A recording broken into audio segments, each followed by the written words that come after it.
vu que nous sommes dans l'ère de l'Église, dans la dispensation de la grâce, nous sommes, puisqu'on parle de la dispensation de la grâce, il y a actuellement un mouvement qui joue un bon rôle, mais je crois que des fois, par des extrêmes, nous tordons un peu la pensée de Dieu. Le mouvement qu'on appelle hyper-grâce, ou bien hyper-grace, c'est-à-dire, c'est la grâce de Dieu, et puis tout est grâce. Regardez avec moi Éphésiens chapitre 2. Lorsque Paul parle aux Éphésiens, il savait de quoi il parlait et à qui il parlait, puisque à Éphèse, il y avait un grand marché qu'on appelait Agora. Le Agora, c'était le grand marché. Agoraza, c'est le verbe pour aller acheter au marché. Agorazo, c'est pratiquer quotidiennement ce qu'on appelle de faire le marché. Et il y avait Hexagorazo, qu'on parle de rédemption. Donc acheter puis mettre hors de tout circuit commercial. Alors, en parlant déjà aux Éphésiens, il parlait aux gens qui avaient une grande pensée sur les échanges, sur l'achat et la vente. C'est comme ça qu'il dit dans Éphésiens chapitre 1, il dit « Vous avez été rachetés ». Donc, quand on parle de racheter, vous avez été achetés comme au marché. Alors, mais néanmoins, quand il parle aux Éphésiens, il dit « Nous avons été sauvés par la grâce de Dieu, mais au moyen de la foi en Jésus ».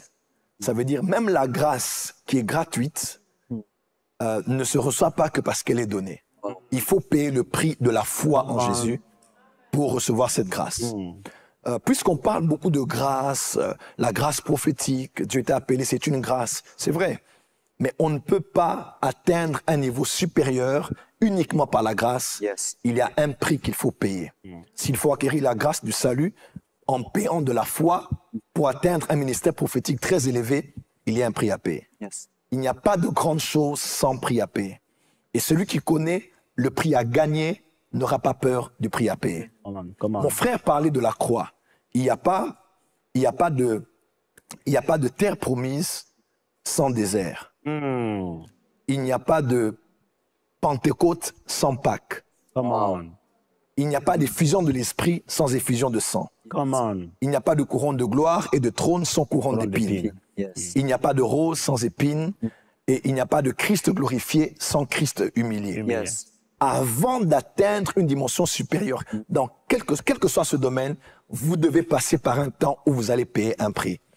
Et plus grand est votre prix à payer, plus grande sera votre onction. Amen. Plus intense est votre prix à payer, plus éblouissant sera votre éclat. Voilà pourquoi, quand vous voyez que Dieu est très dur avec vous, Dieu vous presse, Dieu est très dur avec vous, soyez sûr qu'il y a quelque chose de grand qui vous attend. Amen. Dans l'Ancien Testament, il y a 3 grands prophètes qu'on appelle les prophètes majeurs. C'est pas par rapport à leur onction prophétique, c'est par rapport au volume de leurs écrits. Nous avons Ézéchiel, nous avons Ésaïe, nous avons Jérémie. Jérémie, le prophète du Père, il parle beaucoup au nom de l'Éternel.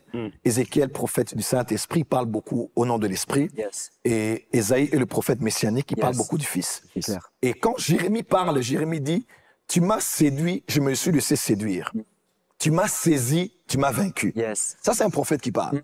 Il dit « Tu m'as séduit, je me suis laissé séduire. Après, tu m'as saisi, tu m'as vaincu. » Parce que Dieu, quand il commence à former son prophète, il conjugue 2 verbes. Il y a le verbe séduire et il y a le verbe saisir. Il dit, tu m'as séduit, je me suis laissé séduire. Après, tu m'as saisi, tu m'as vaincu. Parce que Dieu commence d'abord, quand il vous appelle au ministère, il commence à vous séduire. Vous priez à 6h, 7h30, il vous exauce. On vous appelle pour le cas d'un malade, vous allez prier pour le malade du cancer. Le soir, il est déjà guéri. Quelqu'un est même mort, vous priez et la personne ressuscite. Parce que Dieu vous donne quelques cadeaux, quelques bonbons, Dieu vous séduit, Dieu est en train de vous courtiser. Il est en train de vous attirer jusqu'à ce que sa main est en train d'étendre, elle vous attire, elle vous caresse, elle vous donne, elle vous protège. Et lorsque vous vous approchez suffisamment, alors là, la même main qui vous avait séduite est maintenant la main qui vous saisit. Et là, vous vous dites, mais est-ce que c'est Dieu qui m'a appelé? Où es-tu, mon Dieu? Ça, c'est le diable. Ça, ce sont les hôtels des familles. Ce ne sont pas les hôtels de famille. Il a dit à Jean, il a dit, quand tu étais jeune, tu te saignais toi-même, tu allais où tu voulais aller. On te laissait faire. Mais quand tu vas atteindre la maturité, devenir un vieux, un autre plus fort que toi viendra et te saisira. Il va te ceindre les reins et il va te conduire là où tu ne voudras pas. Quand tu étais jeune et quand tu es vieillard. Et autour du trône, il n'y a pas 24 jeunes,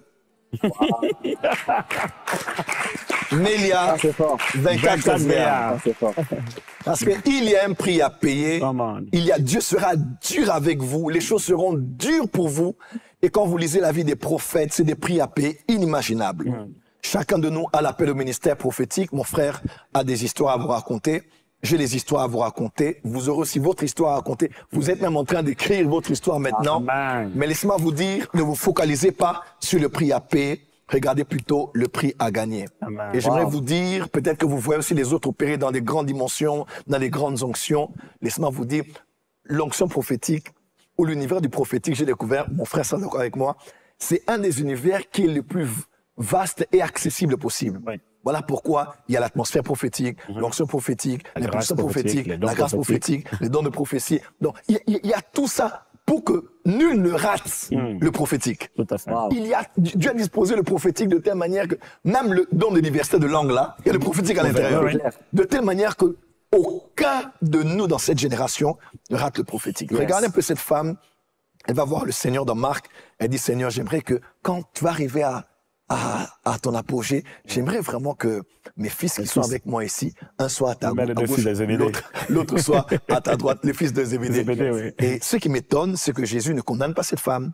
Il ne dit pas, femme, tu es trop ambitieuse. Voilà. Femme, tu es trop charnelle.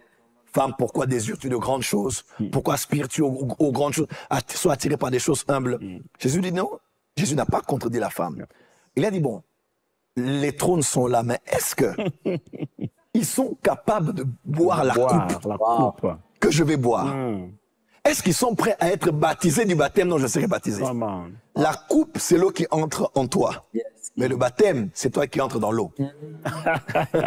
Wow. Et j'aimerais dire à quelqu'un, il y a un temps où ça va entrer en toi et un temps où tu vas entrer dans cela. Wow. Ah, il y a des fois où les problèmes vont entrer dans ton âme. Il y a des fois où ta vie, ta famille, ta femme, tes enfants, ton église, vous serez tous emmenés dans un baptême.